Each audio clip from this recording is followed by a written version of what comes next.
Sorry about that. My phone overheated. And I had to get a hat because it is hot. It's still hot here. No, I've never had, he asked me if I've ever had to use my weapon. Never? No. Nope, never had to pull my weapon. And do you think you need to bring your arm? Yes, I'm always armed. Why? Because it is my constitutional right to be able to protect myself and defend myself. And, you know, we have those rights in America. We are a constitutional carry state in Arizona. So we have the constitutional right to carry our firearms wherever we go. You know, as long as it's not in a government building or, you know, on private property that has a no firearm sign. But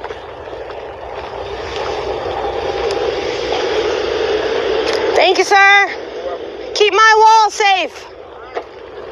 That was security. Yeah. So this area right here was actually, look how much they've torn all this down. Hang on, guys. But we don't watching anybody today. No, we're gonna go over to the dam, and I'll show you a little more of. You can see Mexico a little closer here. This area, all right here, was all brush and date palms, and again, you know, we would see. Come on, Kimball, go over here. We would see them crossing here. And we would see them running to America, right? They crossed that river, they're already in our country. And it was literally a cat and mouse game. And you'd see them go flying across this border road here. And they would hide out over there. One of the very first times that we came here. Night or day? It was the daytime. It was like dusk, it was evening. And that was the first time we were here. And Mike Bennett was on the Mexico side. We were on the American side. And Mike would call us because he had his drone up in the air. So he's watching the smugglers. And, you know, he would call us and say, group's crossing right now. They're coming this direction. So we would go over there and meet them. Well, everybody had left. Mike went home. Border Patrol was on a shift change. We were out here all by ourselves. And I see this large group. Oh, not large. It was maybe like 15, 20 men, right? And they come running out of here, and they're hiding in these palm trees. And so I start yelling at them, "Alto, fuera, get out of here!" And they hid, and they didn't know what to do because they were expecting Border Patrol to be there to pick them up. They were not expecting a crazy loudmouth Italian to be screaming at them in broken Spanish to get the hell out of here. So, you know, they stayed back.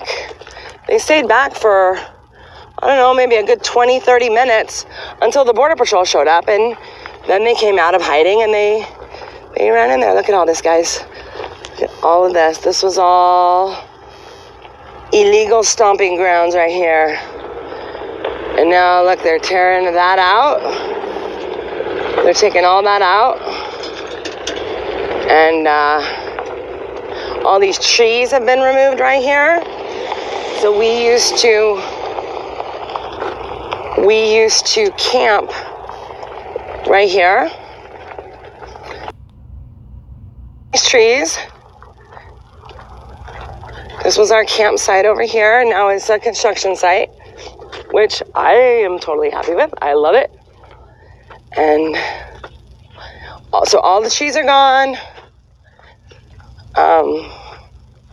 There's stacks up here of the fencing, the bollard fencing. So what used to be our area. There we go. Sorry guys, I have my first phone overheated and this one keeps losing the connection. So bear with us. So this is it's just crazy to me to see it like this. You know? See how many pairs of pants I pulled out of these bushes? So we called one area the pants because it was littered with pants, literally hundreds, if not thousands of pants, because they would cross the river and their pants would be wet. All right, this is a good story for you, Terry. Yes. Just a second. Yeah. Just a second. Yes. Okay, so this area over here, we called it the pants, because when we were trying to figure out the first few weeks the routes that the smugglers were taking from the dam to the river, and then they'd move down further south, we finally discovered this third location a few weeks later, and we called it the pants because it was literally covered with hundreds, if not thousands, of pairs of pants. So the people, the illegal aliens would cross the river, and their pants and their shoes and their socks and their underwear would get wet. So they would just take them off and leave them right there on the ground. So as far as the eye could see, you would see pairs of pants. So one weekend, I got some big black trash bags, and I walked through and I bagged up as much of it as I could, and and I donated it to the organizations that were asking for donations for the poor migrants. So the DNC specifically in Phoenix was asking for donations to be dropped off at their Phoenix office for the poor helpless migrants. So I bagged up all the shit that they left in our desert. What can I say shit? Sorry. I bagged up all the stuff that they left in our desert, and I donated it back to them. They didn't think it was funny. They called 911. But I said, I'm just returning their stuff. Literally their stuff. They left it in our desert. It's only right that it goes back to them. Like, don't break in my house, throw your pants on the floor, and then come and take my pants. It's very dangerous, no, here, because it's very hot and we're in desert. Yes, it is very dangerous. It is very hot, so, you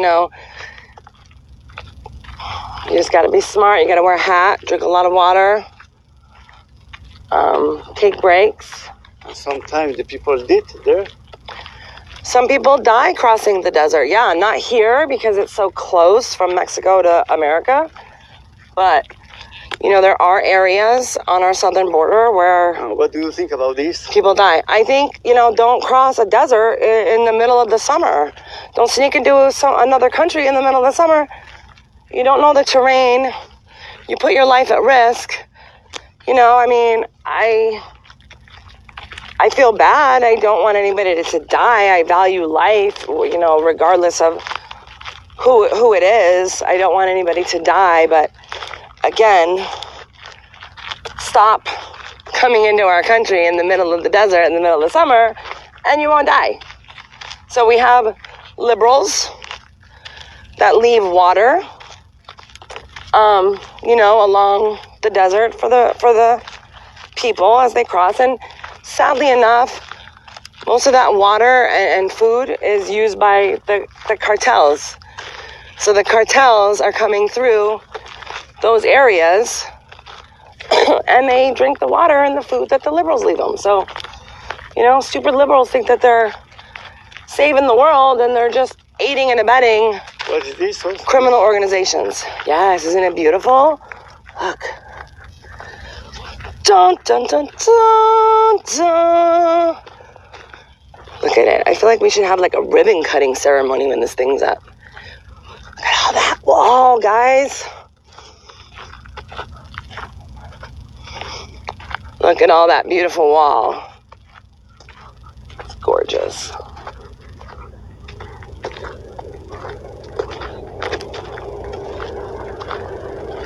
All right, I need to get in the car. It's starting to get hot. All right, yo! I guess we can walk the rest of the way. All right, Terry, let's go get some water. Agua.